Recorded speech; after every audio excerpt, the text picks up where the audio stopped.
আমি ডিটেলসে পুরো জানি না।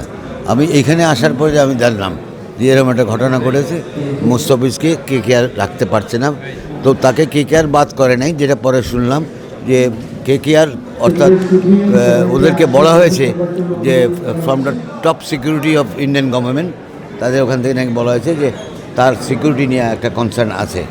কারণ আমি জানি না যে কিসের সিকিউরিটি কী হলো, আমরা তো যাতায়াত করছে, মানুষ যাবে এক জায়গা থেকে আরেক জায়গায়। আর মুস্তাফিজ, এটাও ঠিক, মুস্তাফিজ ইজ তো একটা ইন্টারন্যাশনাল একটা প্লেয়ার, তো এটা ডিটেলস আরও পরে আমরা জানতে পারবো হয়তো।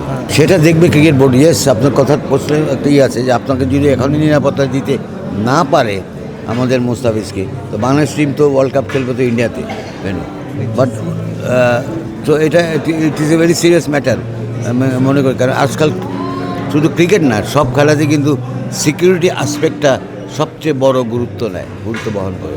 আর এই মুহূর্তে আমাদের সঙ্গে কিন্তু ভারতের একটা টানাপোড়েন চলতেছে ইন্ডিয়ান গভর্নমেন্টের সঙ্গে, এসে রাজনৈতিকভাবে।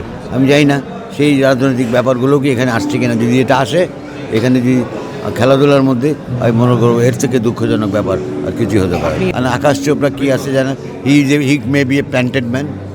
I will not answer this question. আমি বলি যে এটা আমি আবার খোঁজার চেষ্টা করেছি কোত্থেকে হইল এটা।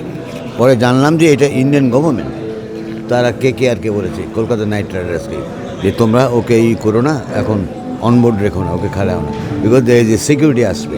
তো এটা যখন বলে দেয়, আমাদের এখানে যদি আজকে বিপিএল চলতেছে, যদি আমাদের বিপিএলের আমাদের গভর্নমেন্ট বা সিকিউরিটি মিনিস্ট্রি অফ হোম থেকে বলে যে আপনারা ফরেন প্লেয়ারগুলিকে ব্যান করে দেন, ওরা খেলবে না, দেশের লোক নিয়ে আমরা ক্রিকেট খেলবো, কাজেই তখন ওই সিকিউরিটি অ্যাসপেক্টে তখন অনেক ব্যাপার অ্যাড্রেস করতে হয়।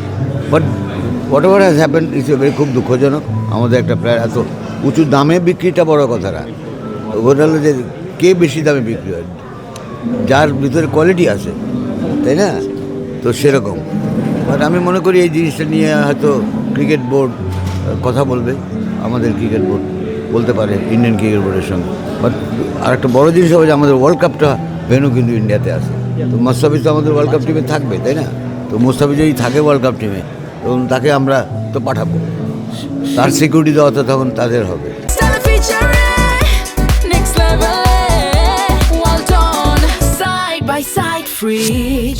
এটা is too early two comment, এটা এখন টু আর্লি হয়ে গেছে।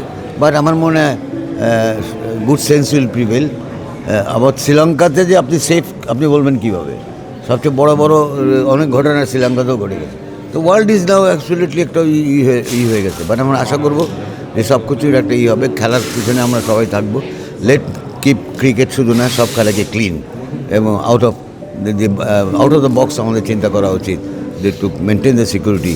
And sports is an entertainment. মানুষ মাঠে আসে, খেলা আসে, এন্টারটেনমেন্ট পেতে চায়।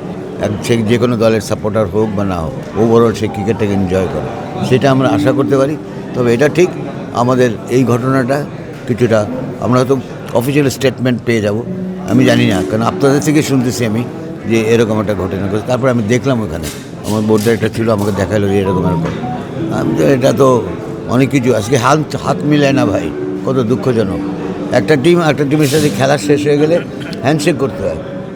রাজনৈতিক কারণে এগুলি তো এখন দেখা যাচ্ছে যে, আমি তো রাজনৈতিক কারণে বলবো যে হাত মিলাচ্ছে না। আমি লাস্ট ইসের কথা বললাম যে ইভেন্টে, এশিয়া কাপের, এবং এখনও তারপরে জুনিয়রটা তো দেখলাম। তো আমি একটা জুনিয়রদের তাহলে আমি কী শিক্ষা দিচ্ছি? আমি তাদেরকে কী ট্রেনিং, তাদেরকে আমরা এত ইউথ ক্রিকেট এইগুলো এখানেই আজকালকে প্রেজেন্টেশন করলাম, ওদেরকে যে আমরা ভ্যালু শেখাবো, ও ব্যাটে, যেটা তো দেশের মধ্যে থেকে ইন্টারন্যাশনাল চলে যায়। তো ইট ইজ মানে আমরা কী মেসেজটা দিতে পারছি আমরা এইসব ইয়াং প্লেয়ারদেরকে? I am sure they are not liking it, তারা চায় না। এবং তারা বাইরে যেয়ে তারা তো কথা বলতেছে, ডিনার করতে যায়, কিন্তু তো আমি এক্সিবিট করতেছি যেটা, তো এটা খুব দুঃখজনক। কাজে এখন রাজনীতি সব জায়গায় রন্ধে ধরে গেছে, সেখান থেকে আমাদের মানে সবাইকে আমি একটা আবেদন করবো, মানে আমার আবেদনে কিছু কতটুকু কাজ হবে জানি না, আপনারা সবাই মিলে এটা লঞ্চ করেন, এটা please keep sports out of politics.